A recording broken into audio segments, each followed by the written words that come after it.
Então, tá gravando agora já. Uma boa tarde a todos e todas aí.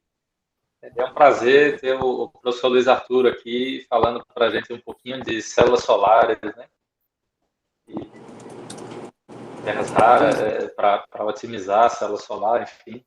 Então, Luiz, por favor, fica à vontade. O Anderson, eu posso Oi, fazer uma observação? O claro, Luiz há muito tempo que participa desse seminário. sim, Então, vários dos estudantes que estão aí provavelmente estão vendo ele pela primeira vez. Então, vale a pena dizer quem é ele, para onde ele foi, o que é que ele faz, por onde é que ele passou, etc. Né? sim, sim, sim. Bom, então, aí, não vou saber Passa, pegar o passa a histórico bola para inteiro. Cid, Anderson. Passa a bola para Cid. Cid tem todo o histórico aí na cabeça, né? Eu teria uma apresentação longa para fazer do Luiz aí, mas como eu preparei, né, eu posso dizer algumas coisas, né, porque eu conheço ele já há algum tempo. E certamente eu não vou me lembrar das datas, mas o Luiz Arturo, ele foi estudante de graduação e de graduação lá na Colômbia, na cidade chamada Bucaramanga. Eu lembro até o nome do orientador de iniciação científica dele, mas não vou dizer aqui. É isso, professor. E o Luiz Arturo veio para o Recife, para a nossa pós-graduação, fez o mestrado e o doutorado no Recife, trabalhou inicialmente com luminescência, experiências envolvendo íons de terras raras, e no doutorado, então, ele trabalhou em óptica não linear. E ele foi um dos primeiros aqui no laboratório a estudar coloides com partículas metálicas. E fez alguns trabalhos que foram muito importantes para a continuidade dessa linha de trabalho depois, com o Edilson, mais recentemente com o Albert, etc. E o Luiz, durante esse período aí, ele também foi monitor EP. Eu não me lembro exatamente de quais disciplinas, porque não dá, é tanto tempo atrás, né? Mas, então, o Luiz fez um concurso para a UPE e atualmente ele é ligado à UPE através da Escola Politécnica, né? E, pelo que eu sei, do último contato que nós tivemos, ele tem trabalhado, então, com essa área de íons de terras raras em filmes, com o objetivo de optimizar o desempenho de células solares. Então, Luiz, essa introdução que eu posso fazer. Eu acho que para os nossos estudantes novos é bom saber que o Luiz foi estudante de doutorado aqui conosco e que mantém essa interação aí ao longo desses vários anos. Né? Então, é um prazer ter você aqui para fazer essa apresentação, Luiz. Não, eu que agradeço, professor, e a Anderson e a todos pelo convite. Não foi muito bom, não? É muito bom ver aí os colegas, amigos aí de tanto tempo, não? A gente com esta pandemia não se encontra. E não, é muito bom mesmo. Não?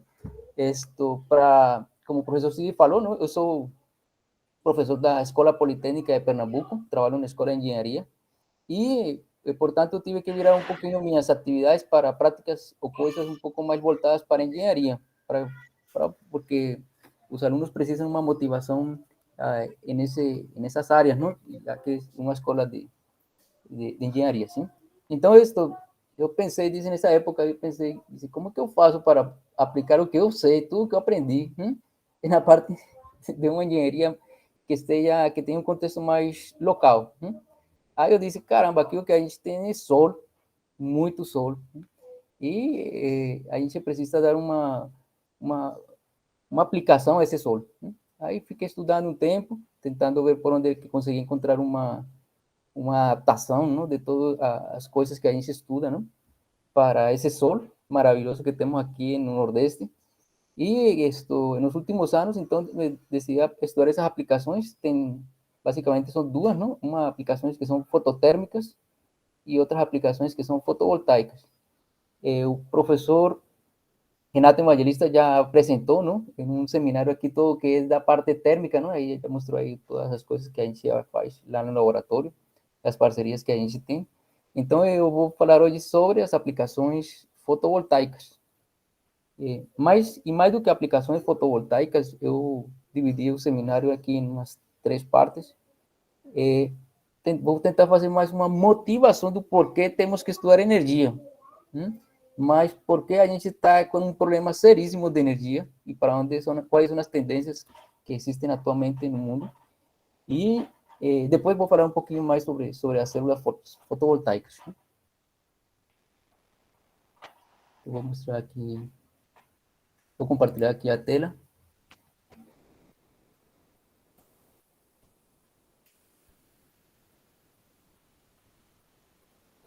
Se tiverem alguma dúvida aí no meio da apresentação, por favor, fiquem à vontade aí de perguntar, viu?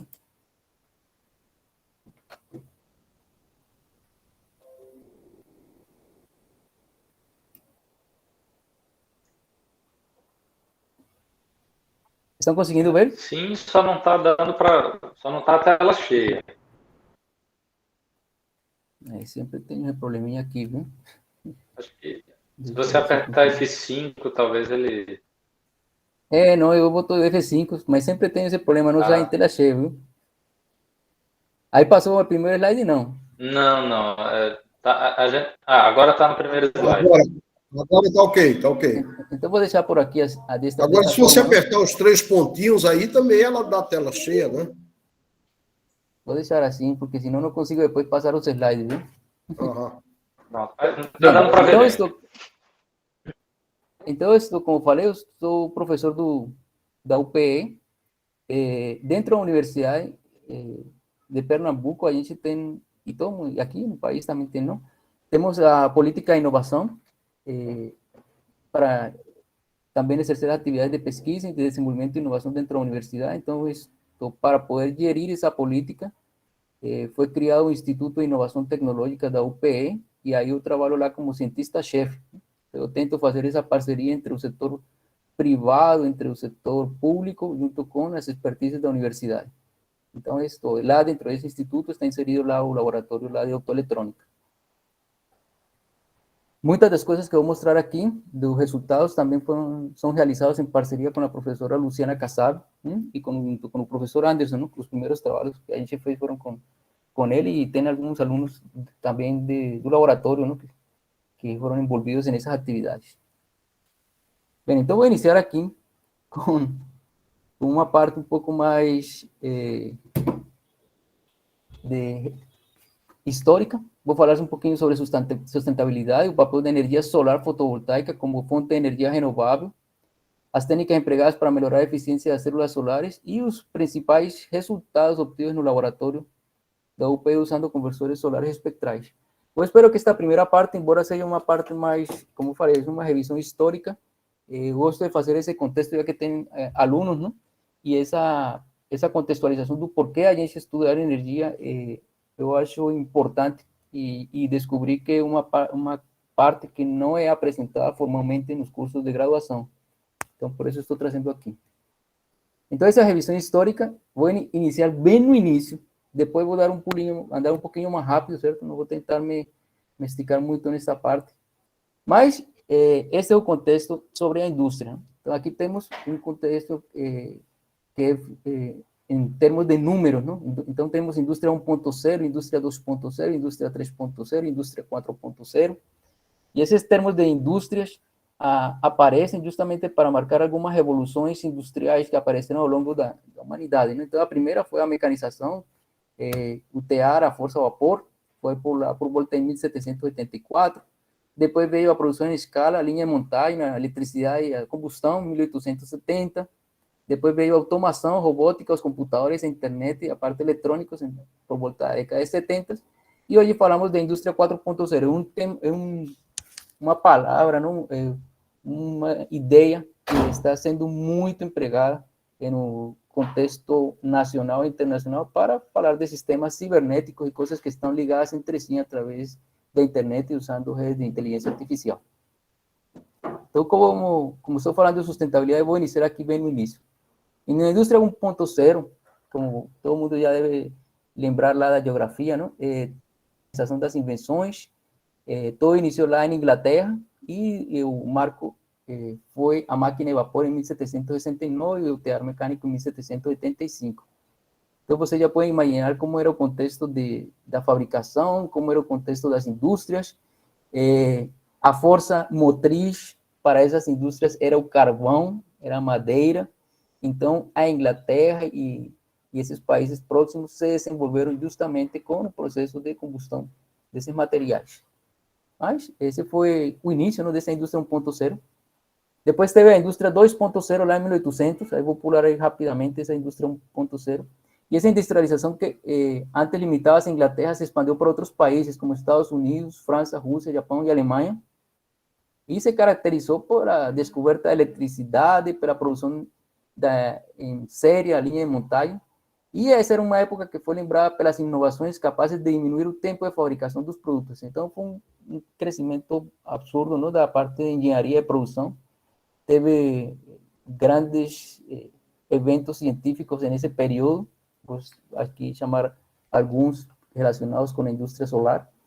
Enfim, isso foi um período de grande desenvolvimento para vários países.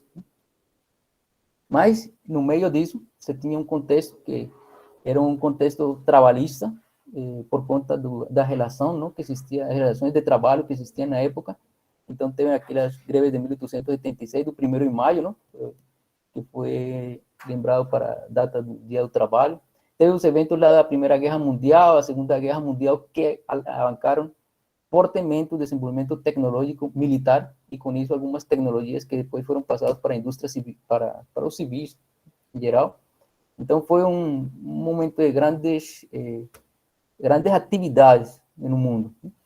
E para poder participar de todas essas guerras, teriam que aumentar as fábricas tinham que produzir mais, as fábricas tinham que consumir mais energia, e o consumo de energia vinha do carvão.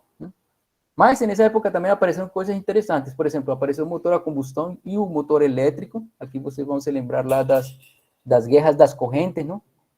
Que é um filme que aparece onde se discute muito a questão da corrente DC e AC, não? A disputa entre a Thomas Alva Edison e o Nikola Tesla e Westinghouse.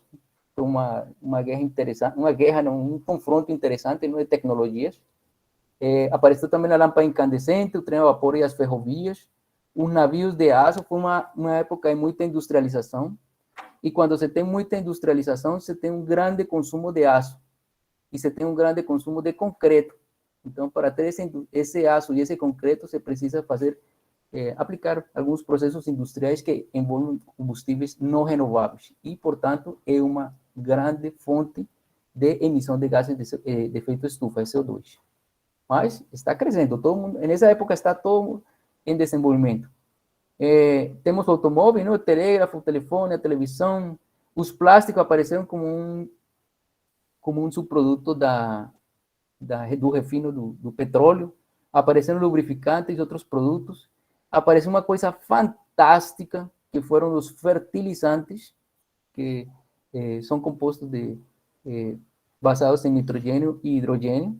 E esses compostos permitiram que se desenvolvesse uma agricultura de massa, porque já se precisava, não tinha grandes multidões para alimentar. Então, os fertilizantes foi um grande desenvolvimento, embora tenha também um problema, ou seja, para fazer fertilizantes, eu preciso de hidrogênio, mas para fazer hidrogênio, eu preciso usar combustíveis fósseis para fazer uma reforma desses combustíveis fósseis e tirar o hidrogênio e liberar o carbono, e esse carbono é liberado em forma de CO2.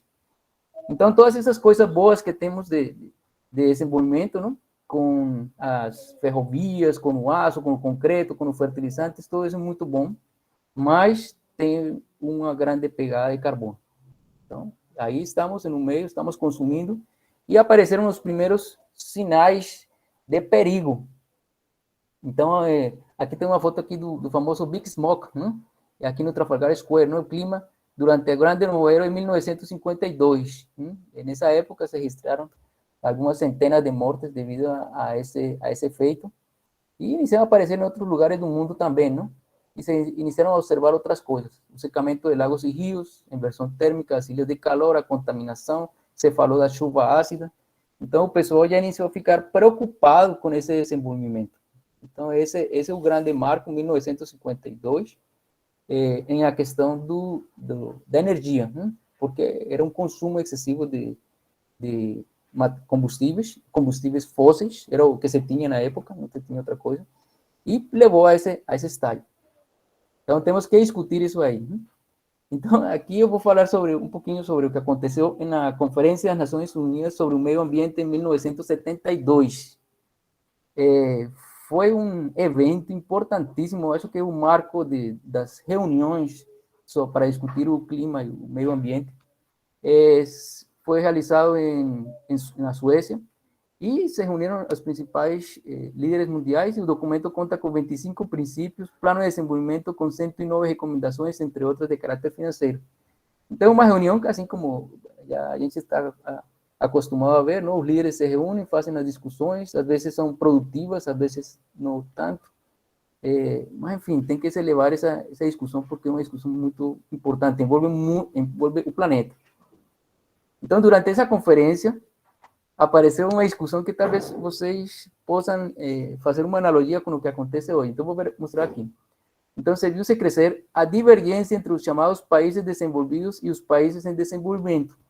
Pois, enquanto o primeiro grupo defendia a redução imediata ao ritmo de industrialização dos países, a principal causa de degradação do meio ambiente, o segundo recusava-se a assumir os compromissos que limitariam sua capacidade de enriquecer e garantir níveis adequados de qualidade de vida às suas populações.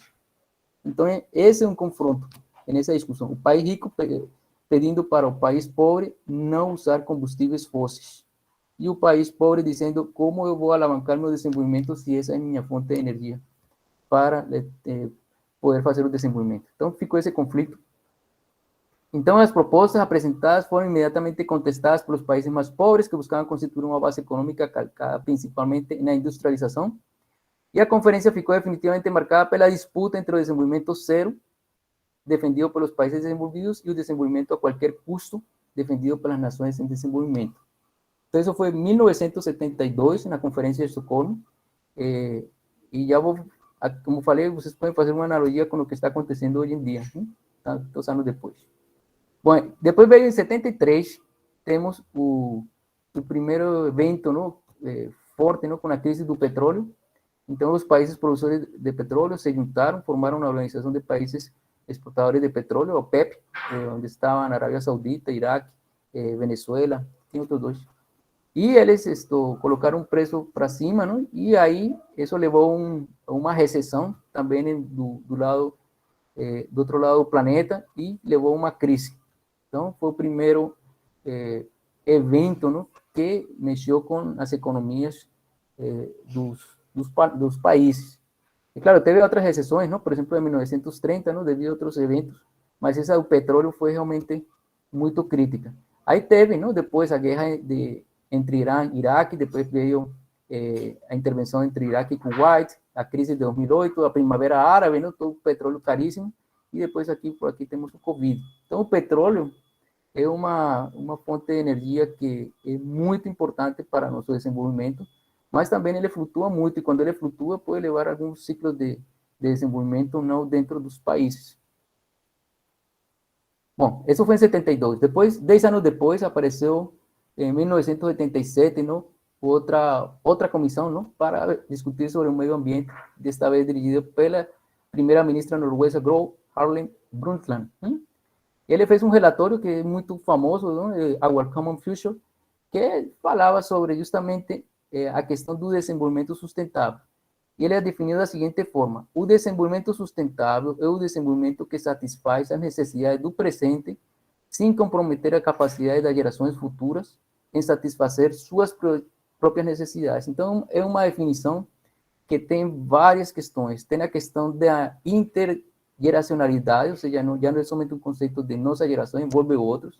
Envolve a questão de noção de justiça social, os valores éticos. Então, é uma questão bem profunda, não? A questão do desenvolvimento sustentável. Enfim, foi em 1987 realmente o primeiro evento, e se falou de uma coisa que normalmente não se falava em algumas conferências sobre energia, não? Que é sobre a pobreza. Então, a pobreza é uma das principais causas, um dos principais efeitos dos problemas ambientais do mundo. Portanto, é inútil tentar abordar esses problemas sem uma perspectiva mais ampla, que englobe os fatores subyacentes à pobreza mundial e à desigualdade internacional. Então, se tratou do problema da pobreza devido a um problema ambiental. E aí, dentro das recomendações desse documento, não? Você tem aqui, entre várias coisas, a diminuição do consumo de energia e o desenvolvimento de tecnologias com uso em fontes de energia renováveis. E aqui, entre outras coisas, isso aqui foram discutidos depois, não? Tem vários documentos para falar sobre justamente o que se deve fazer, não? O que as nações devem fazer para atingir o seu desenvolvimento. Bom, e aqui vieram as reuniões, certo? O Brasil teve um papel de destaque importantíssimo nessa discussão do clima, não? Das mudanças climáticas, com Rio 92, depois Rio +5, Rio +10, Rio +20. Então, o Brasil esteve presente em todas essas reuniões para discutir o que fazer, não? O que vamos fazer aqui no planeta. Teve reuniões a partir de 1995, não? Que foram chamadas como as COPs, não? Então, COP1, COP2, COP3, COP4, COP5, e aí vocês vão ver, não? Ele vai transitando por vários locais ao redor do mundo, até chegarmos à última que vocês deveram assistir aí recentemente as novidades, não? Na COP26, em Glasgow. Então, o problema ambiental é muito discutido. Envolve muita gente, envolve muitos problemas. Porque não é somente queimar carvão, queimar petróleo, sino também tem outros gases, não? Outros gases porque produzem efeito estufa, não? Então, temos a produção de metano, os fluorocarbonados, que foram muito empregados na indústria de ar-condicionado, em refrigeração. Então, teve alguns eventos importantes aqui que marcaram, por exemplo, a diminuição de alguns compostos fluorocarbonados, como, por exemplo, a Conferência de Kyoto, que terminou até o prazo, não, para a eliminação do uso desses gases. E teve vários, não? Teve aqui um famoso também, não, que foi o COP21, não, o Acordo de Paris, em 2015, que eu acho que todo mundo também se lembra, não, pela participação dos líderes mundiais e pelas também entradas e saídas de líderes mundiais dentro dos acordos. Então, é uma coisa muito política, ou seja, os governantes dizem, eu entro se é da minha conveniência, eu saio se é da minha conveniência, e aí ficamos nesse vai bem. Né? Bom, mas é o que aconteceu, né? Então, vamos aqui na COP26. Uma coisa que, assim, que vou ressaltar, dois eventos que aconteceram, ou duas coisas que aconteceram lá em um deles, que foi o Rio +20, né, quando se tratou sobre a Agenda 2030, para tentar atingir os Objetivos de Desenvolvimento Sustentável.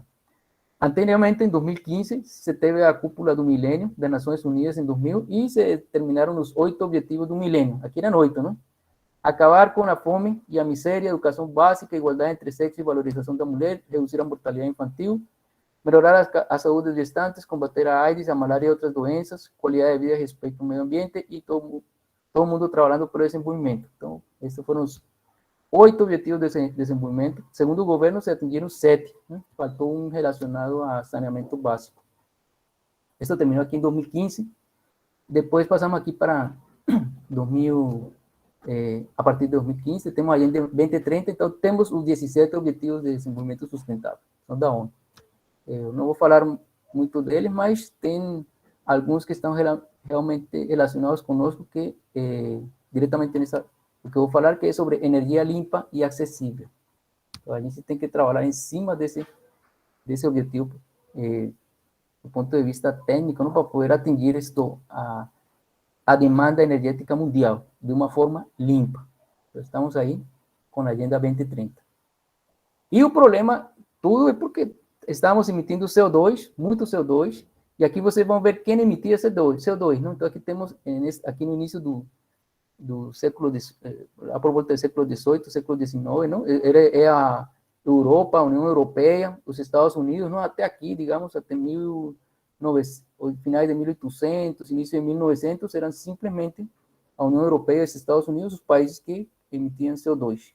Depois, claro, teve o desenvolvimento de outros países, teve o desenvolvimento de outras tecnologias, não? Por exemplo, aqui entra o transporte internacional, com uma parcela interessante. E hoje, vemos que os países, as regiões que mais produzem CO2, temos aqui a China, a Ásia com uma grande parcela, a Europa já diminuiu, os Estados Unidos tem outra parcela. Na verdade, não é que diminuam, é o percentual de toda a emissão anual de CO2. Então, está distribuído em todo o mundo agora, não? Se a gente for ver a contribuição da América do Sul em todo esse pedacinho aqui, é uma parte muito pequena. E se a gente for falar das contribuições especificamente do Brasil, também são menores ainda, não? Então, essa é o posicionamento das emissões de CO2. Se pede, então, que os países desenvolvidos façam sua parte e tentem reduzir essas emissões de CO2. E aí estamos, não? Nessa solicitação. O problema é o seguinte, porque esse é o problema do CO2, já falei sobre o problema ambiental, não? Da questão da poluição, da contaminação do meio ambiente, mas aqui temos a quantidade de emissões de CO2. As emissões de CO2 produzem um efeito estufa no planeta, então fazem com que a temperatura do planeta aumente. Então, aqui temos a média, não? Da época pré-industrial. Já estamos aqui por volta de 1,2 graus acima dessa temperatura. De acordo, se seguimos com o Acordo de Paris, vamos aumentar 1,5 graus. Se seguimos as políticas, as recomendações, podemos chegar a ter um aumento de 2,0 graus, no melhor dos casos. Então, esse é o problema. Esse aumento da temperatura vai ter algumas mudanças climáticas, já estão aparecendo por aí. Existiam algumas correntes, não, estou debatendo, não, se era um evento natural, se era um evento produzido pelo homem, etc. Mas eu acho que essa discussão já está resolvida, não? Realmente a intervenção humana fez com que a temperatura do planeta aumentou. Mas estamos com essa condição, não? Com essa situação. Bem, então, estamos aqui em 2020, e aí o que vai acontecer vai depender do que a gente faça agora. Alguns estudos mostram que o breakpoint aconteceu o ano passado, outros estão dizendo que era este ano. Quando digo breakpoint, é que o ponto a partir do qual a gente já não tem mais volta, não? Ou a gente faz, ou a gente vai perder os possíveis ganhos, não? E então, aqui temos as políticas. Em políticas, os aumentos de temperatura são de quase 5 graus, e se a gente faz o trabalho direitinho, vamos ter um aumento menor, até 2100. Essas são as previsões. Bom, então o que aconteceu aqui? Aqui é uma linha do tempo. Então, como eu falei, aqui temos em Estocolmo 72, a primeira reunião. Aqui temos o relatório Brundtland 87, Rio 92, Rio mais 10, Rio mais 20, a gente tem 30. Todo mundo discutindo o meio ambiente e suas implicações para o mundo todo, não? Então, veja que o problema tudo é energia. Então, pronto, vamos procurar outras fontes de energia. Aí aparece uma fonte que estava sendo estudada, era a fonte de energia nuclear, que teve seus inícios lá em 1939, não? Teve o projeto Manhattan, depois teve suas aplicações, não? Na Segunda Guerra Mundial, 1945. Todo mundo vai conhecer aí os efeitos devastadores dessa bomba, os efeitos que teve lá em Hiroshima e Nagasaki. Mas também se tem a consciência de poder explorar essa energia de uma forma pacífica. Então, se construiu o primeiro reator aqui, o primeiro teste experimental em 51, em 53, testes com reatores para aquecimento de água, e em 54, não, a Comissão de Energia Atômica decidiu aprovar a construção da primeira usina de energia nuclear. Então, isso foi um marco, 1954, dizem, pronto, agora vamos ter uma fonte alternativa para atender as demandas energéticas. Mas o que aconteceu? Tudo ia certo, não? Até que em 79 apareceu o primeiro acidente nuclear de grande porte, que foi o Three Mile Island, com era uma usina, já está em operação, teve problema nos reatores. Posteriormente foi Chernobyl em 86, este é um acidente muito mais conhecido por todo mundo, e o de 2011, que realmente a gente viveu, não? Então a gente acompanhou de perto o problema de Fukushima. Bom, e a energia nuclear tem suas vantagens, claro, também tem suas desvantagens. Os países desenvolvidos têm energia nuclear, os países que estão em desenvolvimento, alguns têm energia nuclear. Então, é uma fonte de energia que está aí, tem seus problemas, mas as pessoas ficam com muito receio de usar. Então, é uma coisa que tem que ser analisada com muito calma, muito cuidado. Bom, então veja o que acontece com o consumo de energia. Então, o consumo de energia, no início era óleo, gás, carvão, até aqui em 2015, não, levemente aparecem nas renováveis, né? E a expectativa é que as renováveis aumentem um pouquinho aqui até 2035, né? E diminua o consumo de combustíveis fósseis, não? Tanto petróleo, carvão é uma coisa que é de se pensar, não? Embora já algumas usinas já foram desativadas, por exemplo, na Inglaterra, que usavam carvão, já foram desativadas. Isso é um grande passo, não? Para ir desmontando essas usinas, mas ainda em muitos países existem e precisam, não? A fonte de energia nuclear aqui decolou, não? Por volta dos anos de 1995, decolou, desculpem, finais dos 70, decolou a energia nuclear, se manteve, como eu falei, é uma energia muito poderosa, mas tem que ser analisada, estudada caso a caso, não? E as renováveis decolando, não? A partir dos anos 2000. Quando digo renováveis, são energias solar e eólica, não? Por enquanto, que tem as maiores parcelas. Então, esse solar que aparece aí tem uma história também por trás, em meio de todas essas crises. Então, temos aqui não aparece, não? Mas teve o descobrimento do efeito fotovoltaico lá pelo Alexandre Becquerel. Quando eu falo de Becquerel, tem que ter cuidado aí que é uma família de 4 gerações de cientistas. Então, ele foi a segunda geração. O primeiro foi o pai da eletroquímica, o segundo foi o descobridor do efeito fotovoltaico, o terceiro foi que trabalhou com Marie Curie lá com os efeitos de radioatividade. Então, uma família de cientistas. E em 86 foi a primeira descoberta, ¿no? de un material semiconductor que fue en selenio, se había descubierto el efecto fotovoltaico. En 83, Charles Fried desenvolvió la primera célula fotovoltaica con una eficiencia de 1%. Entonces, eso era fantástico. En 1905, Albert Einstein descubrió cómo era que funcionaba el efecto fotoeléctrico, que estaba en esa época todo el mundo muy agitado, ¿no? Con el nacimiento de la mecánica cuántica.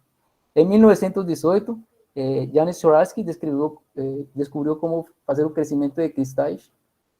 E aqui vou contar o que conta a história, não? Que foi um acidente, não? Caiu a caneta dele dentro de um fundido de estanho, quando puxou, saiu um fio de um cristal.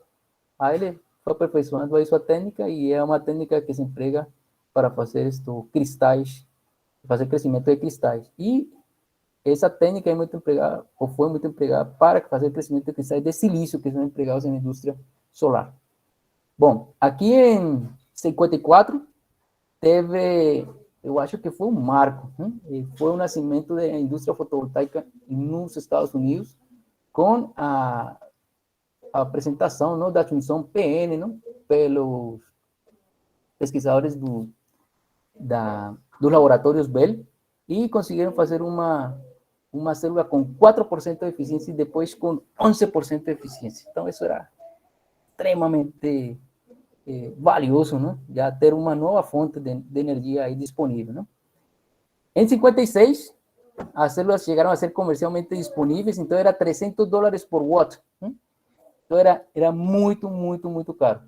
E quem podia bancar esse tipo de aplicações era a indústria aeroespacial. Então, neste período de 56 a 70 e poucos, que foi o crescimento lá da pesquisa aeroespacial, eles usaram muito essas células.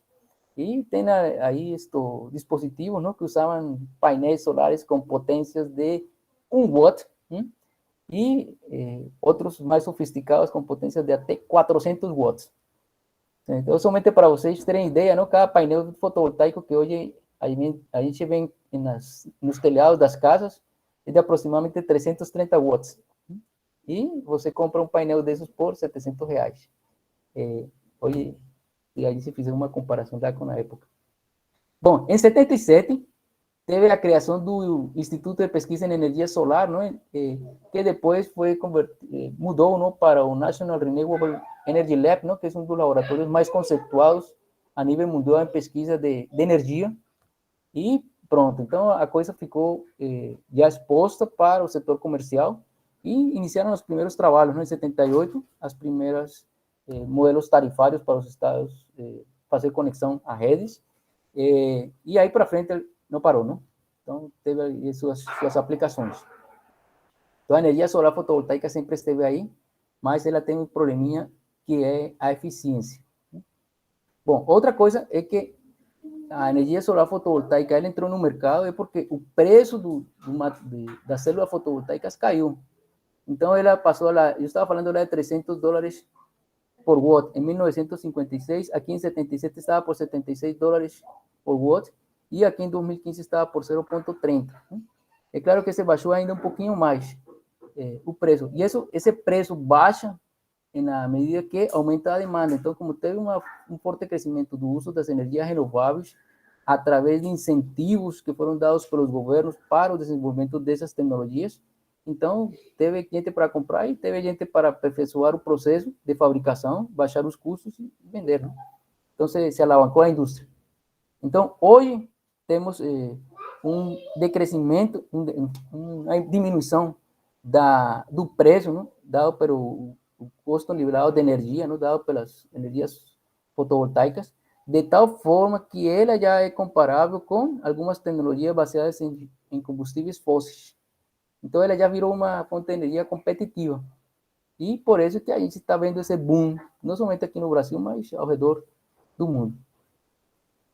No Brasil, esse boom todo, né, iniciou lá em 2012, quando foram aprovar a resolução ANEEL 482 de 2012. Nessa época, somente se tinham alguns dispositivos de alguns kilowatts instalados, mas essa resolução permitiu, né, que se fizesse a geração distribuída.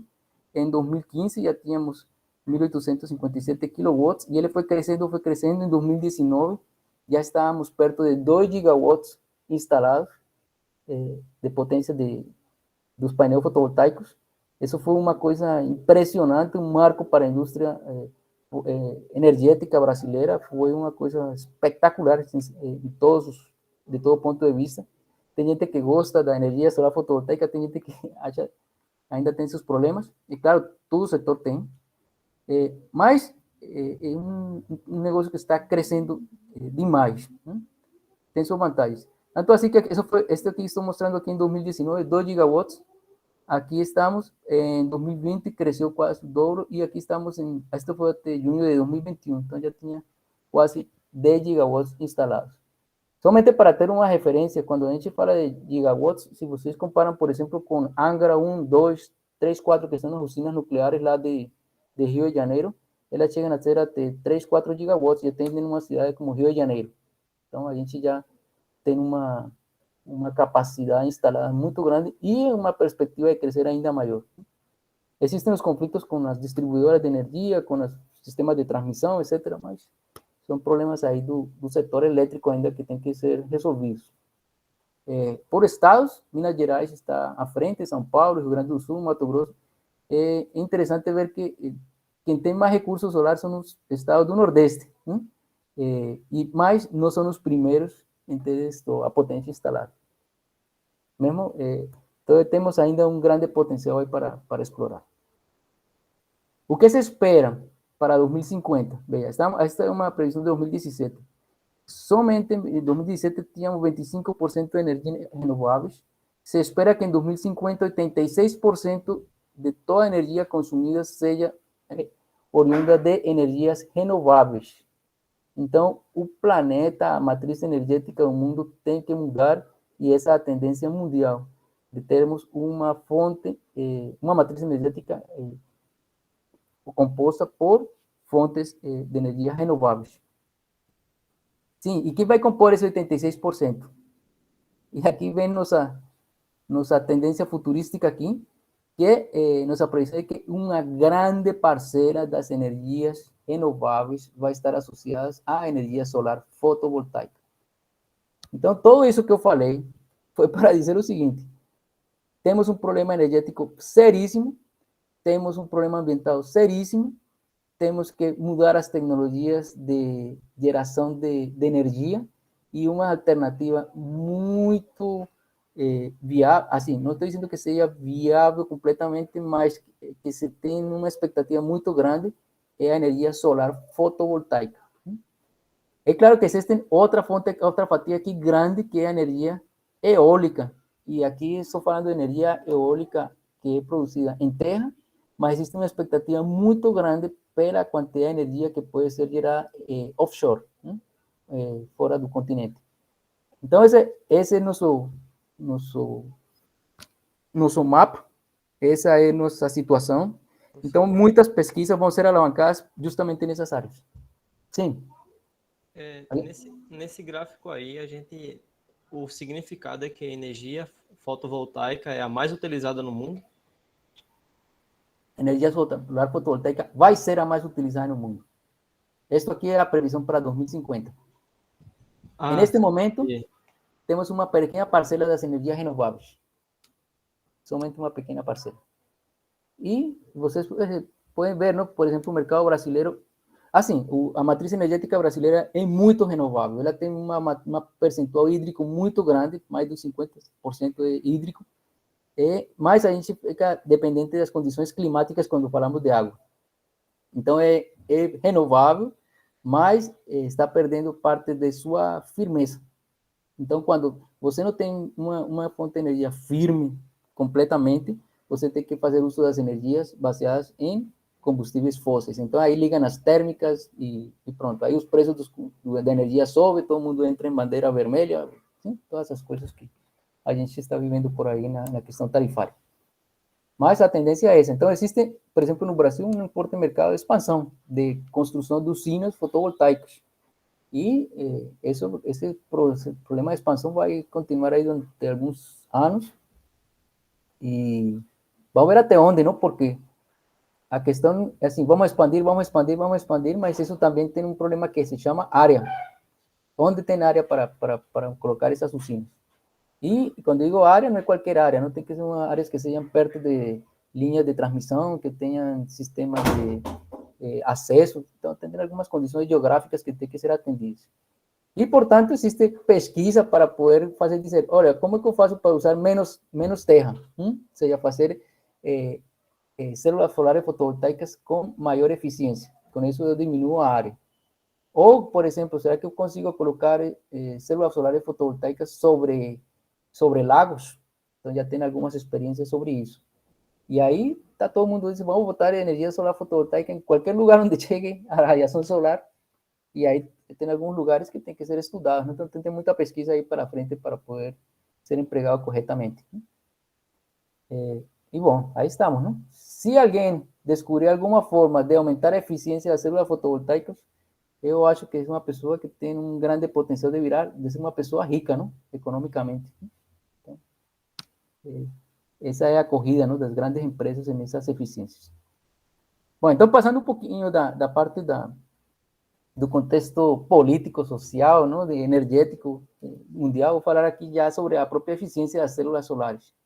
E essa eficiência dá justamente a partir da junção PN, não, que eu, digamos assim, o cavalinho de batalha, não, das células solares. Não? A célula solar é simplesmente uma junção PN, na qual a gente tem uma estrutura de bandas, como a que está mostrada aqui, onde tem um material tipo P, um tipo N, ou seja, um material de silício para poder ter essa diferença potencial quando você incide luz sobre ele tem que ter uma codopagem, não? De um lado para que você tenha mais elétrons, do outro tenha os buracos, e com isso ter uma zona de depressão.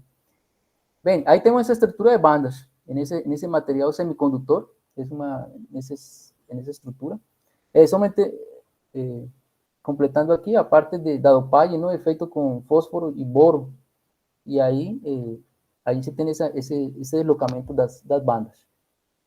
Bem, então, o que pode acontecer? Quando eu faço uma excitação com um fóton de alta energia, ele pode acontecer o seguinte, parte dessa energia pode ser termalizada, então eu estou perdendo energia deste lado, tem uma parte, tem esse elétron que está aqui, ele pode se recombinar rapidamente dentro do material semicondutor de uma forma radiativa, aí eu não tenho possibilidade de usar esse elétron, ou não radiativa também, eu posso ter perdas nos contatos, ou seja, por aqui, né, de parte dos eletrodos, não, dos ânodos e dos cátodos, posso ter problemas de perdas aqui também de perda de contato aqui na zona de depressão. Então, tem várias perdas. Então, basicamente, aqui vou elencar duas que são muito importantes. As perdas por termalização, ou seja, fótons de alta energia, que eles relaxam não radiativamente, geram calor, e é uma perda. A outra outra perda que é muito importante é a perda por absorção, ou seja, tem fótons que têm pouca energia para superar o band gap dos materiais semicondutores e simplesmente o material é transparente. E por isso a eficiência baixa. Então, essas são, a partir daí a gente já pode linkar algumas coisas. Primeiro é que eu tenho que ver uma forma de poder absorver os fótons para poder aproveitar eles. Outra segunda forma é como evitar o problema da termalização. E os outros problemas que são devidos a recombinações, devido a problemas de contato, etc., são alguns problemas que são devidos a, assim, mais relacionados com a manufatura, com a forma do transporte desse elétron. E bem, então a luta está aí. Como é que a gente faz para otimizar todo este sistema? Né? Então, existem algumas ideias. Não?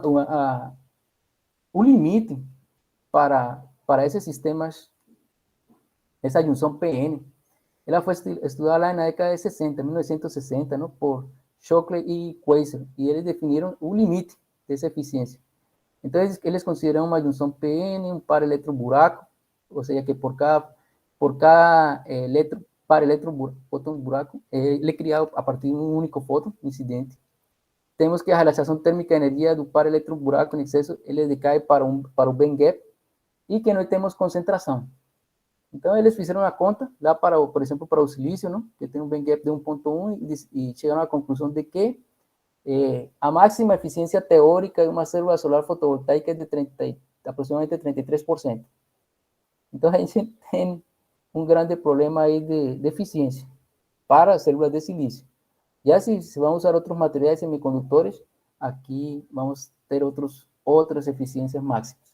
Então, estamos limitados. Aí tem um limite termodinâmico, tem um limite aqui dessa junção PN. Então, temos que tentar superar esta barreira, não? Então, aqui, neste diagrama, este diagrama eu achei mais simplificado, não? Então, aqui temos o limite de Shockley e Quasar, que está aqui. Então, imaginem que o band gap do silício é 1.1, estamos por aqui. Então, temos a máxima eficiência, mas temos umas perdas por absorção, temos umas perdas por termalização e outras perdas aqui. Aí eu penso, né, se eu aumento muito o band gap, então vamos ter umas perdas grandes por absorção, quase não tem termalização, porque praticamente tudo é transparente. Aí, e se boto um material com um band gap menor, aí eu tenho muitas perdas por termalização. Então, é uma situação meio complicada, não brincar com isso aqui. Sim, outra coisa, todo isso aqui é com um espectro solar bem definido, né? Então, estamos em uma corrida para aumentar essa eficiência desse sistema fotovoltaico. Então, para aumentar essa eficiência, ou a gente procura novos materiais que tenham aí algumas perdas menores, alguma engenharia desses diagramas de níveis. Podemos fazer o gerenciamento do espectro solar, não? Quando digo gerenciamento é porque existe um termo lá de managing photons, não? Onde você pode pegar fotos para fazer um processo de up-conversion, down-conversion. Podemos pensar em células com concentração, isso aqui já foi muito estudado, o pessoal trabalha demais. Você tem eficiências maiores, mas, por outro lado, é uma engenharia para acompanhar o sol também sofisticado. Temos a célula multijunção, por exemplo, esta aqui, não? Então, aqui temos uma célula multijunção de vários compostos de galho e arsenete, em os quais uma célula solar fotovoltaica aproveita esta parte do espectro solar, esta outra célula fotovoltaica aproveita esta outra parte da radiação solar, esta outra, e assim sucessivamente. Então, cada uma aproveita da melhor forma o espectro solar. É uma tecnologia muito bonita, muito legal, mas é complicado de fazer, não? Então, é caro. Tem outros processos que foram estudados, por exemplo, aqui se fala de que um único fóton gera um único éxito, um par eletroburaco, não? Mas se fosse possível gerar dois, então, por exemplo, com um único fóton, aqui temos um processo de geração de uma relaxação deste elétron para este nível, faz a promoção da criação deste outro éxito. Então, teríamos dois éxitos. Isso acontece nos pontos quânticos, não? Que tem estes níveis discretos lá dentro da banda de energia. Mas foi uma pesquisa intensa, eu acho que eu acompanhei um pouquinho essa pesquisa aí pelo pessoal do INREO, não? Era o Arthur Nosiki, né, que trabalhava lá, ou trabalha lá, não sei. E tinha outro pesquisador aí de outra universidade, não lembro agora. Fizeram uma pesquisa intensa, não? E chegaram a descobrir 2, 3, 6 vezes eficiência de 600%, não? Na geração de êxitos. O problema não era a geração do êxito, o problema era tirar os êxitos daí, desse ponto quântico. E aí parou. Bom, então existem algumas possibilidades. Tudo que é feito, ele é registrado aqui nesta tabela. Né? Esta é a tabela da NREL, da National Renewable Energy Lab, onde ele faz o registro da eficiência de todas as tecnologias existentes. Então aqui temos em silício cristalino, que é o azul. Veja que ele iniciou por aqui bem no início da década de 70, e ele chegou aqui e tem seus limites aqui por volta de 20 e pouco por cento. E essas são as melhores, não? Em condições estándar. Temos outras tecnologias, por exemplo, as células multijunção, que falei agora, são as células com as maiores eficiências da ordem de 47%, mais complicado de fazer, normalmente para uso aeroespacial, não? Já se tem algumas empresas aí que fazem algumas coisas com isso. Tem algumas tecnologias emergentes, como algumas tecnologias baseadas em células orgânicas, em células baseadas em pontos quânticos, mas o queridinho deste momento são as perovskitas, não? Que elas estão aqui com este triangulinho preenchido aqui no azul, não? Então, elas estão crescendo rapidamente em eficiência e já vão um pouquinho mais acima das células de silício. Então, se espera que essas perovskitas, que são uns compostos que são tem uma estrutura não parecida ao do cálcio com o óxido de titânio, mas aí tem essa estrutura, mas usa outros compostos, não, como chumbo, e possam ser promissórios, não? Possam ter aí alguns resultados interessantes comerciais, não? Aqui nos próximos anos. Então, tem uma corrida imensa no uso desses materiais. Bom, como é essa eficiência solar, não? Essa eficiência solar é a relação entre a potência máxima que é entregue pelo sistema e a energia incidente, não? Uma relação simples de eficiências, mas tem umas características. Essas medidas são feitas em condições estándar. Significa que eu tenho que colocar, incidir uma radiação solar que tem 1.000 watts por metro quadrado, tem que ser feito a temperatura 25 graus Celsius e um espectro solar AM1.5. Quando eu digo um espectro solar AM1.5, é dizer, olha, eu tenho um espectro solar aqui, que é parecido a um espectro de radiação de corpo negro, a 5.800 graus Kelvin, só que quando ele incide aqui perpendicular a este plano incidente, eu vou chamar aqui de AM0. Ou seja, este percurso que leva a luz até chegar até a superfície da Terra é diferente quando eu digo que é um AM1.5. Este percurso é maior. Então, como a grande tecnologia fotovoltaica a indústria fotovoltaica é localizada em estas latitudes, então o pessoal assumiu deixar esse estándar, não? AM1.5, e é o que se tem hoje, né? Então, temos aqui o espectro ASTM, da norma American Society of Testing Materials, onde temos aqui o AM0, claro, é maior, ele dá 1.361 watts por metro quadrado, e a AM1.50 global, que é este azul, é a que dá, se eu faço a integral, vai dar 1.000 watts por metro quadrado. Então, tem que ser feitas as medidas com essas condições para poder fazer a comparação entre as tecnologias. Então, existem laboratórios credenciados para fazer isso. Assim, tem um REO, tem o Fraunhofer, tem outros aí espalhados pelo mundo, e são os que trazem essa infraestrutura para fazer essas medidas, né? Para poder colocar lá na tabela da Enreo, não? Bem, como é que a gente faz? Pois, então, temos um simulador solar, que não é outra coisa que uma lâmpada que tem um espectro parecido ao do Sol. Temos uma célula de referência para poder identificar o plano, a quantidade de radiação que chega no plano onde vamos fazer os testes das células. Temos um equipamento que é conhecido como um source meter, que é um sistema para medir tensão corrente. E a partir disso, a gente conecta isto aqui a uma célula fotovoltaica de testes e podemos determinar sua resposta elétrica, ou seja, a relação entre a corrente e a tensão. E a partir dessa relação entre a corrente e tensão, determinamos o ponto de máxima potência, o máximo power point, que eu emprego aqui para determinar a eficiência. Então, eu conheço a área da célula, conheço a radiação incidente, conheço a potência máxima e determino a eficiência. Essa caracterização elétrica, essa é a convencional, é o empregado para fazer estes testes em células. Então, o que a gente faz? A gente pega faz uma coisa que se chama uma modificação do espectro solar. Ou seja, não digo o espectro solar, sino uma modificação do espectro de radiação solar incidente que vai ser empregada pela célula. Por quê? Porque o espectro da radiação solar é este aqui.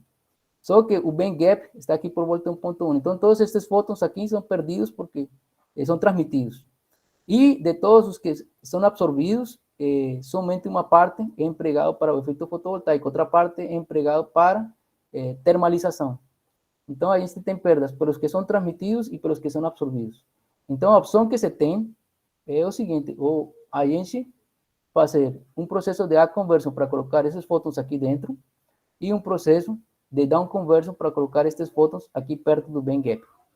E essa é a estratégia, né, que a gente está seguindo lá no laboratório. Então, temos o processo de downshifting, down conversion e up conversion. Colocamos uma célula solar convencional de silício, colocamos um material luminescente aqui em cima e fazemos os testes com radiação, com o espectro de radiação solar. E aí exploramos os processos, né? Então, este material que colocamos aqui na frente não é um material vítreo, dopado com terras raras, às vezes com partículas metálicas, às vezes com algumas partículas elétricas, e observamos quais são os efeitos dessa conversão, não, desse espectro da radiação solar que chega na célula. E observamos os efeitos, não? Esse é o famoso photon management para células solares. Então, vou mostrar aqui alguns resultados que a gente obteve no início, não? Aqui este é um trabalho de 2016, quando aqui trabalhou o Bismarck, não? A Anderson, a professora Luciana, que tem sido uma parte muito importante do desenvolvimento destes trabalhos, ela faz a fabricação das amostras. E, neste primeiro caso, a gente estudou amostras com térbio e itérbio. Então, vou mostrar aqui rapidamente os resultados. Aqui temos a célula solar, colocamos a amostra aqui em cima da célula solar e a gente fez algumas medidas elétricas. Então, tiramos, como é a caracterização? A gente faz um espectro de absorção das amostras para poder identificar a estrutura as absorções, não, das terras raras. Verificamos, não, dentro de um diagrama de níveis, não, quais são os possíveis mecanismos que podem acontecer, ou seja, que estávamos explorando. Aqui, quando chega o espectro de radiação solar, temos alguns fótons de ultravioleta, que a gente estava querendo era fazer uma transferência de energia desses fótons para estes níveis de itérbio, para que eles relaxassem entre estes dois níveis, de tal forma que os fótons, que são perto de 1.000 nanômetros, ficam perto do band gap do silício. E aí a gente esperava um aumento da eficiência. Então, a transferência de energia lá para cá. Então, a gente faz análise de espectro de absorção. Também podemos fazer análise de espectro de emissão, seja usando radiação com 355 nanômetros ou 482 nanômetros, observar o que acontece no espectro visível e o que acontece no infravermelho. No momento que a gente tem realmente uns aumentos, não? Quando a gente coloca esse terra rara aí, do doador para o aceitador, não?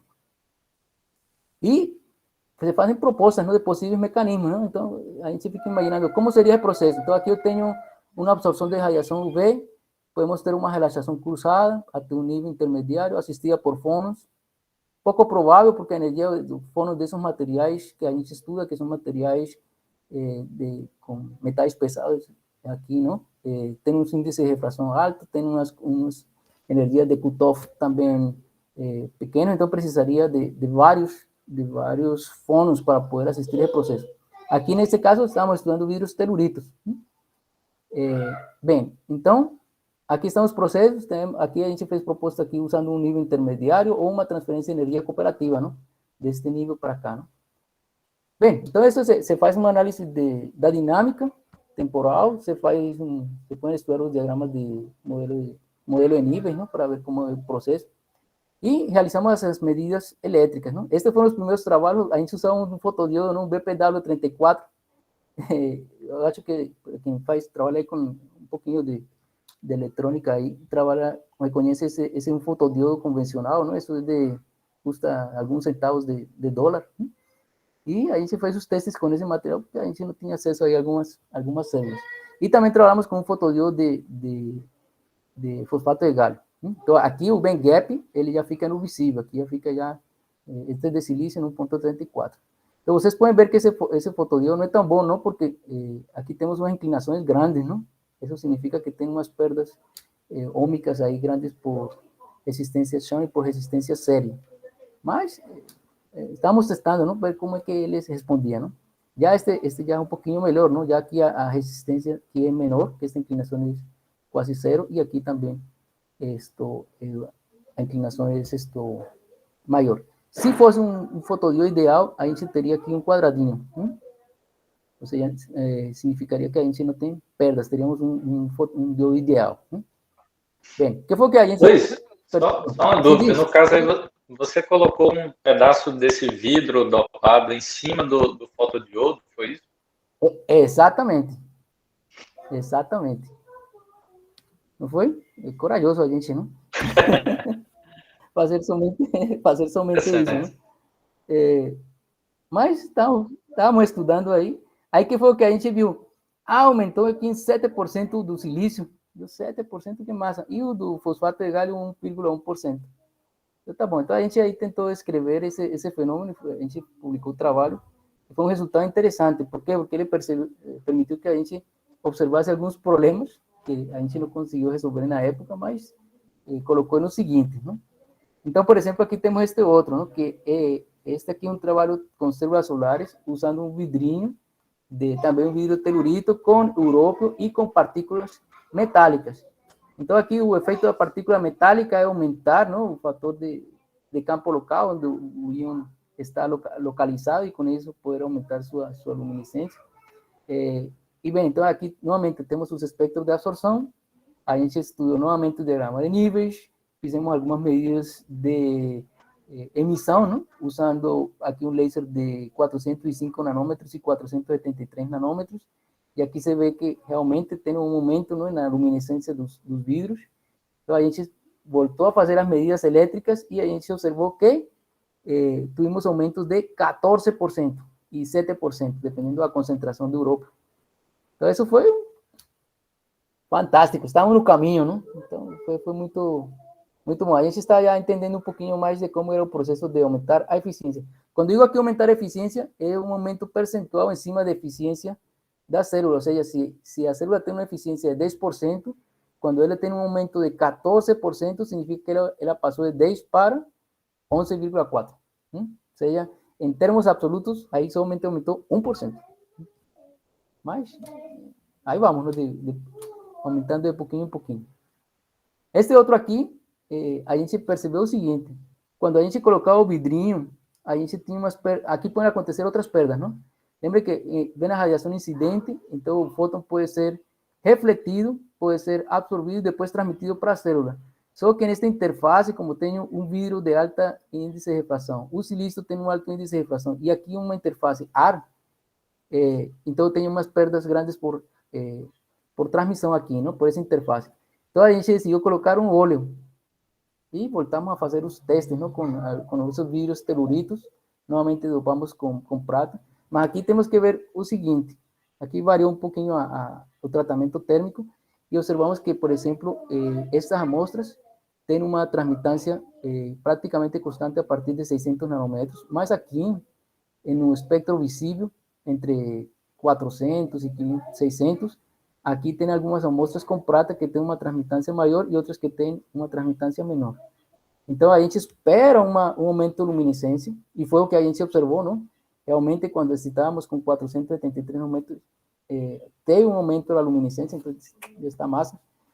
Quando a gente fez as medidas elétricas, aí que aconteceu? O que a gente observou foi um ganho de 12,7% para uma amostra de vidros teluretos, e a outra foi de 11,2%, e a outra foi negativa.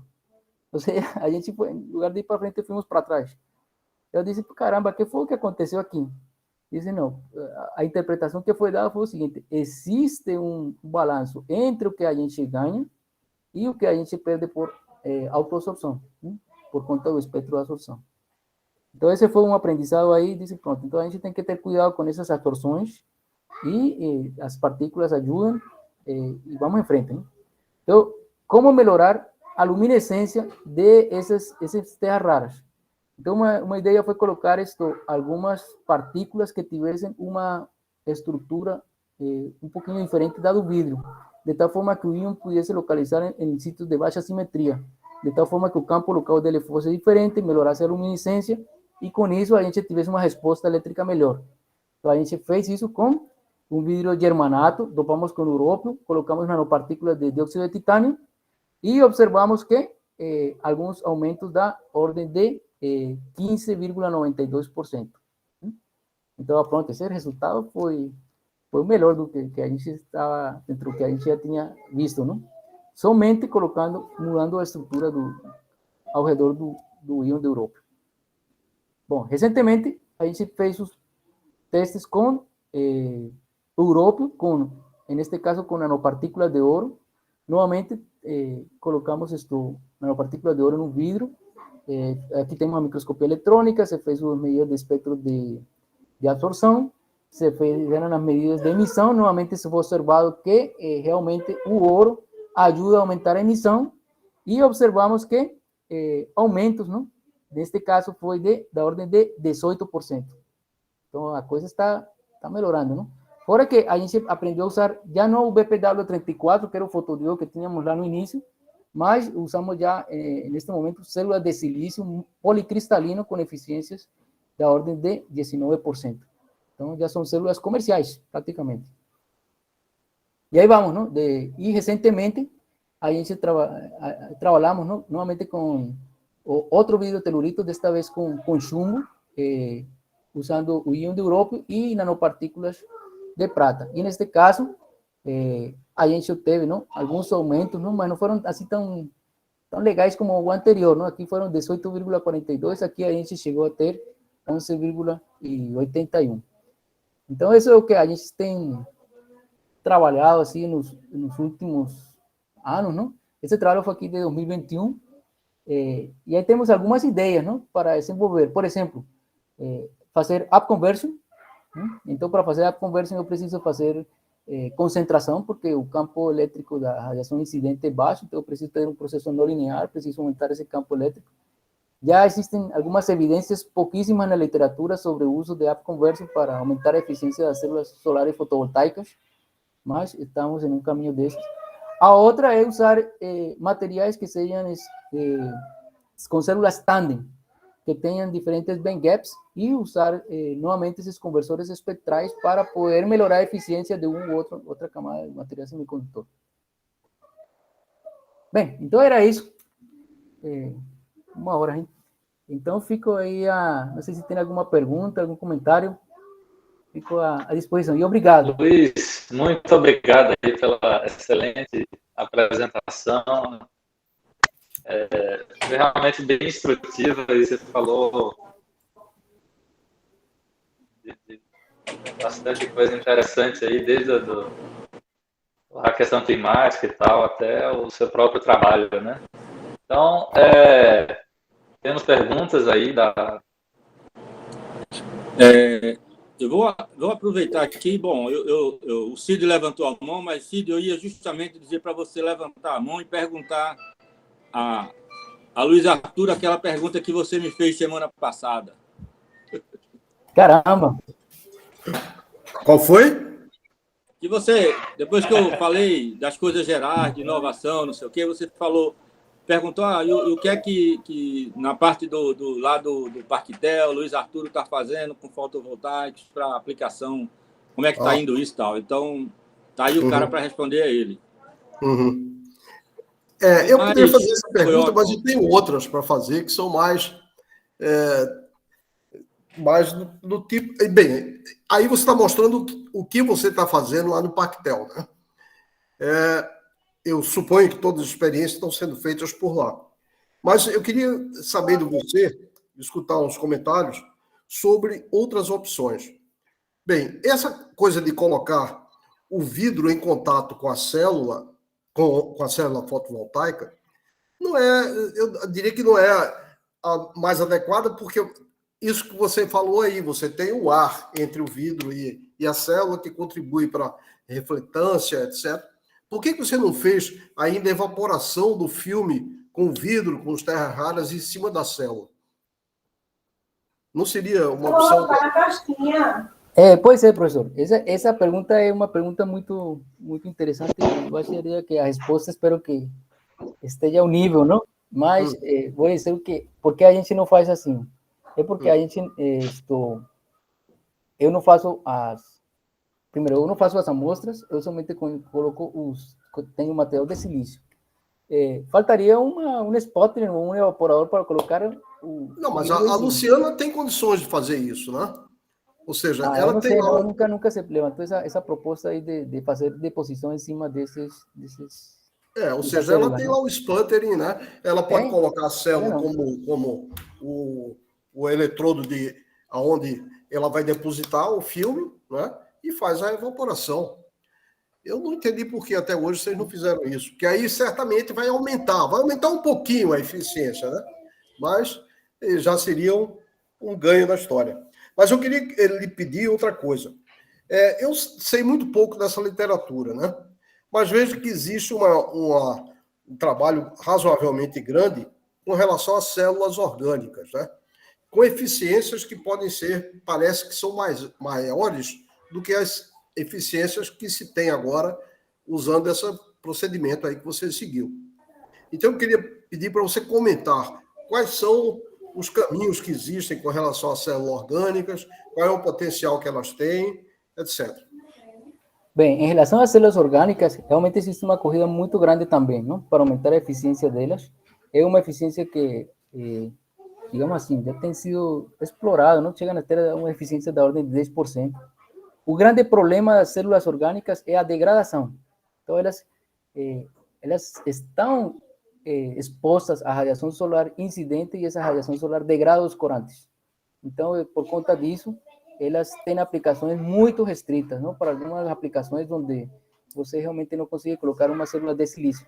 Então, para aplicações de centrais fotovoltaicas ou geração de altas potências, é indicado o uso de materiais não orgânicos. Embora tenha por aí algumas propostas de materiais orgânicos, mas o que a indústria leva é sempre para a indústria de semicondutores. Então, essa é a primeira coisa. A segunda, existe uma corrida na questão de, como falei anteriormente, melhorar a eficiência do que já se tem. A gente está indo por uma linha de que é mais de prova de conceito do que um desenvolvimento tecnológico ainda. Por quê? Porque os materiais que a gente usa são materiais que são caros. Ou seja, eles têm processos que são caros, o processo de fabricação é caro, os componentes são caros, e, por enquanto, não é viável economicamente. Mas já tem propostas de usar terras raras em matrizes poliméricas para fazer recobrimento de células de silício. E os resultados têm sido assim bem próximos do que a gente já obteve. Então, aí já baixa muito mais o custo. Sobre a deposição dos materiais desses vidros sobre as células solares, estava me lembrando agora de um trabalho em que o pessoal fez a conta, não, de qual seria a espessura ótima para poder ter um processo eficiente lá de conversão, não? Essa é da ordem de perto de 1 milímetro. Então, fazer uma deposição de 1 milímetro, eu acho que fica complicado fazer com um sputtering ou com um evaporador, não? Mas é uma proposta também que está aí em andamento, não? Uhum. Sim, professor, uma coisa que eu queria comentar, eu não poderia deixar aqui, não? É que quando eu estava lá no departamento, não, a gente conversava muito sobre essas aplicações, não, desses materiais luminescentes, e a gente observava e disse, não, a proposta de usar materiais luminescentes para aumentar a eficiência das células solares é uma proposta antiga. Isso já se sabe, não, que modificando o espectro, você modifica a resposta da célula e aí você tem uma melhor eficiência. Para minha surpresa foi que eu fui procurar na literatura esses testes, não, essas provas de conceitos, tinham pouquíssima coisa nessa área. Ou seja, existem muitos trabalhos dizendo este material tem potenciais para tal coisa. Mas, quando a gente foi ver, não tinha nada reportado na literatura. Aí lembro muito que quando Anderson participou do primeiro trabalho, não? Ele fez uma cooperação lá com Sydney e teve uma visita lá de um aluno lá acho que foi de Araraquara, não? Foi lá no laboratório. Aí levou, acho que por pouco, levou umas 25 amostras. Das 25 amostras, nenhuma mostrou um aumento de eficiência. Ele disse, caramba, então a gente está está tendo sorte, não? Nesse sentido de que as poucas amostras que a gente tem estudado, tem dado sempre esse aumento. E a gente tinha, não, esse controle, não, das amostras que a gente fazia com as amostras que o pessoal trouxe. E algumas conclusões que a gente conseguiu tirar de todo esse estudo foi que existe uma grande perda por reflexão, e essa perda por reflexão já é tratada do ponto de vista tecnológico, não? As células solares fotovoltaicas já usam filmes antirreflexo, sim, tem um air coating para evitar, não, justamente essas perdas, e com isso conseguem melhorar um pouquinho mais a eficiência. Mas estamos aí, não? Uhum. Não sei se era isso. Anderson, se não tiver mais outra pergunta, eu tenho mais duas acredito perguntas. que não, professor. Fique à vontade. Então, é o seguinte. Você tocou aí no assunto muito rapidamente sobre esse problema da absorção multiexcitônica, né? Essa é uma ideia que é razoavelmente antiga, talvez tenha uns 10 anos já. Foi proposta por um fulano lá do MIT chamado Klimov. Né? O Klimov, isso. Esse era o nome que estava me pedindo. Esse fulano, quando ele propôs, ele disse que estava observando essa produção de 6 extons a partir de um único fóton, né? Isso. E logo depois o Paras Prasad publicou um trabalho em que ele disse: eu estou vendo isso mesmo e sei como retirar as cargas, né? Porque esse seria um problema. E depois de algum tempo, pouco tempo, se viu que isso aí não funciona. Né? Por que não funciona isso aí?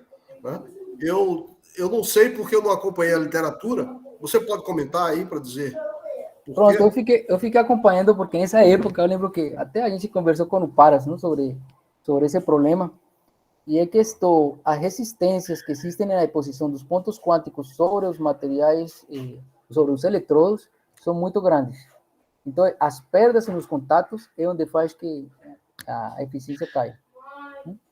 E o problema, assim, tecnológico, não? Eu comentei com ele, também acompanhei revisei um pouco mais a literatura, não voltou a aparecer muita coisa depois dessa época, porque não se teve resultados, assim, novos, não? Sobre isso, não? Mas, basicamente, são as perdas por resistência nos contatos.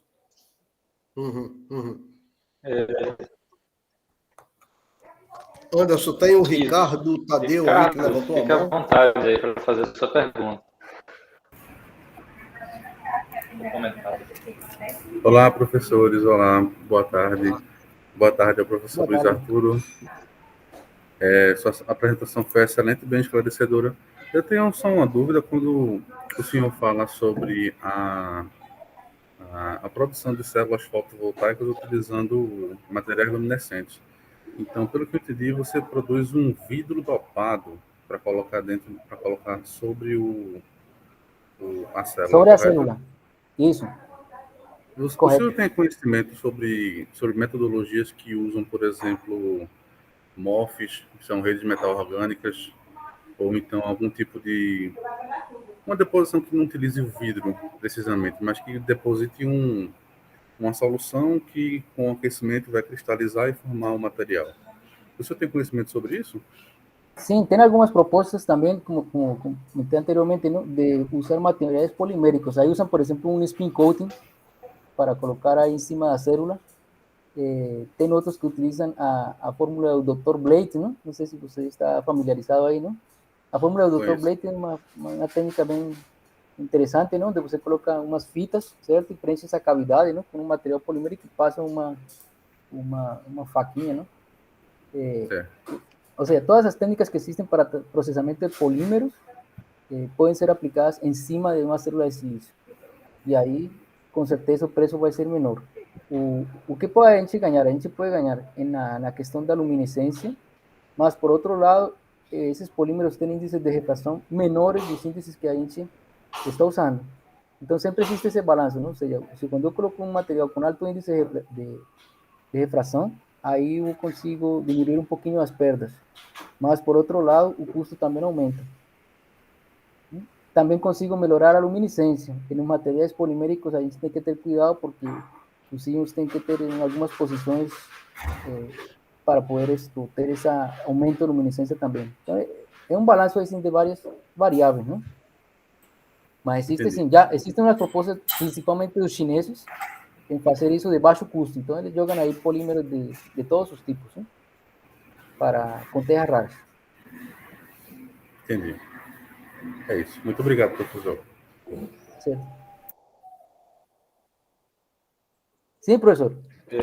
Luiz, outra Sim. pergunta. Sim. Tem um fulano, um holandês, cujo nome eu não lembro agora.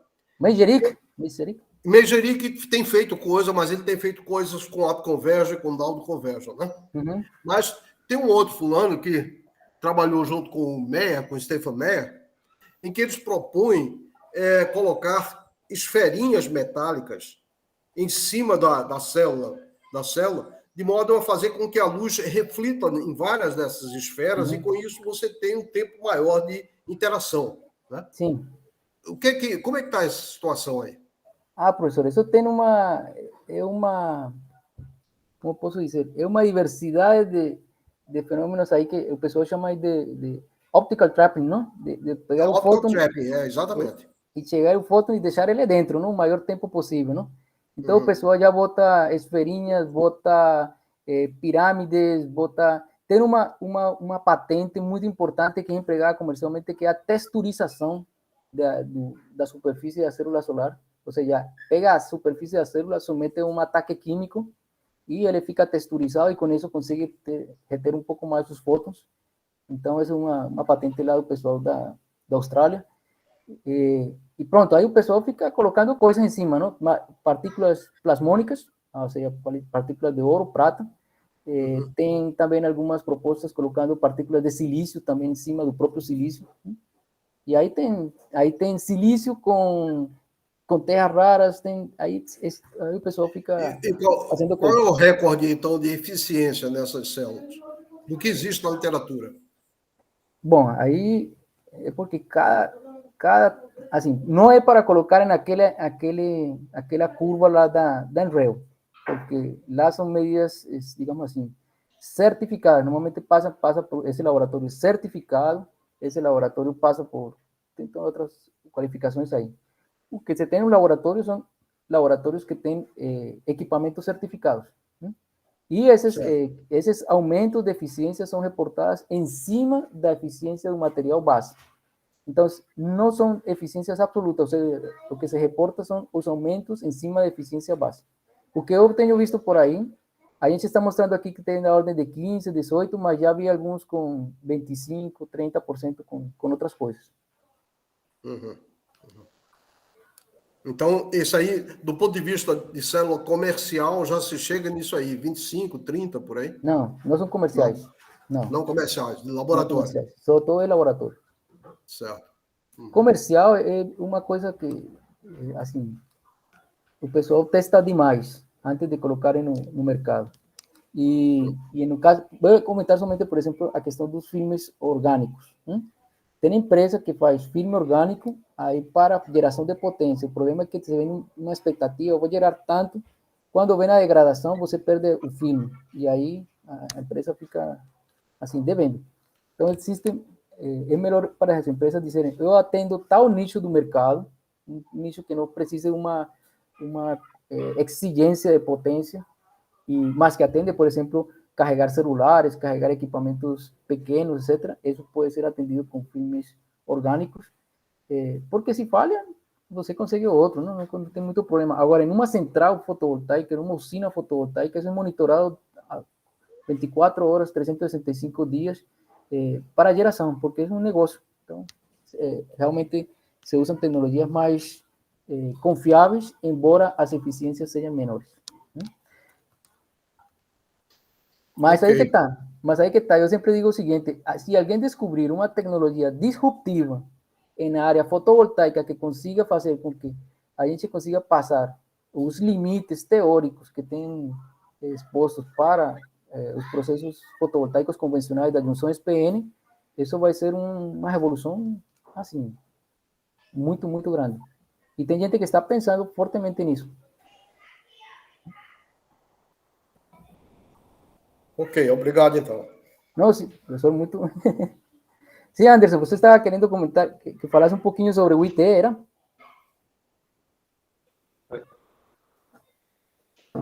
Anderson, bom. Anderson foi embora. Anderson foi embora, foi.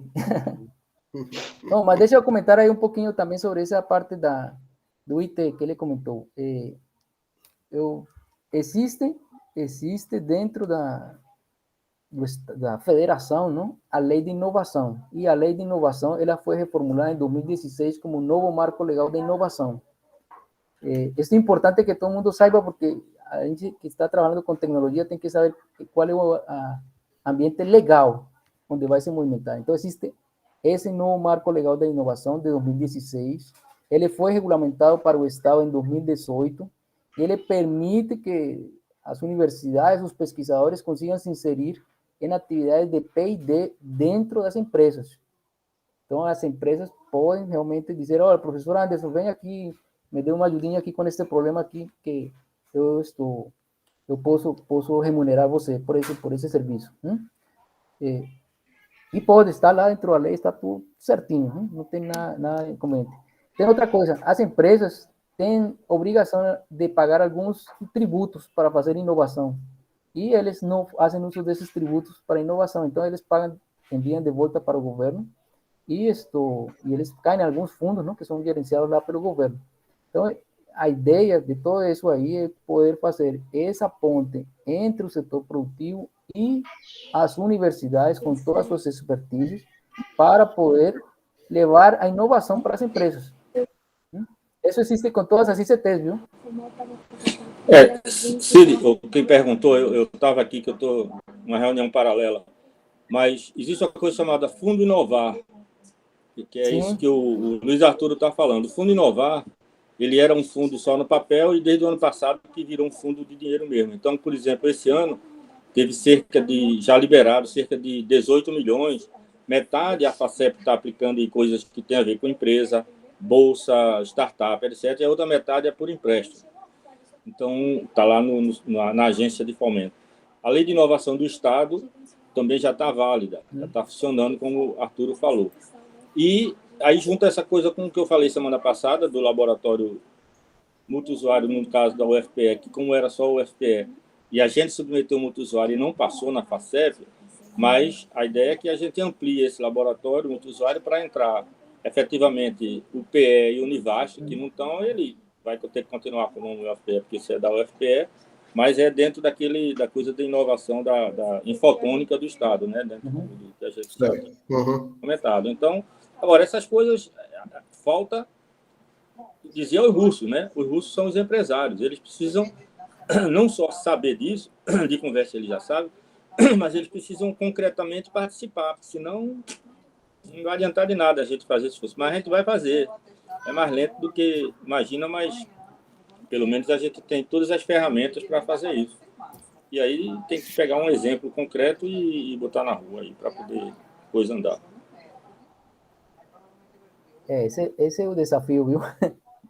Convencer os empresários é uma coisa complicada, viu? Eu vivo fazendo isso já há algum tempo e parece que quando eu vou falar, não, eu tenho que já chamar, não, olha, chame o advogado e chame seu contador, para que você fique tranquilo de que o que eu estou falando não é mentira, não, certo? E você procure saber também, né? Bom, mas aí é um processo de construção, não?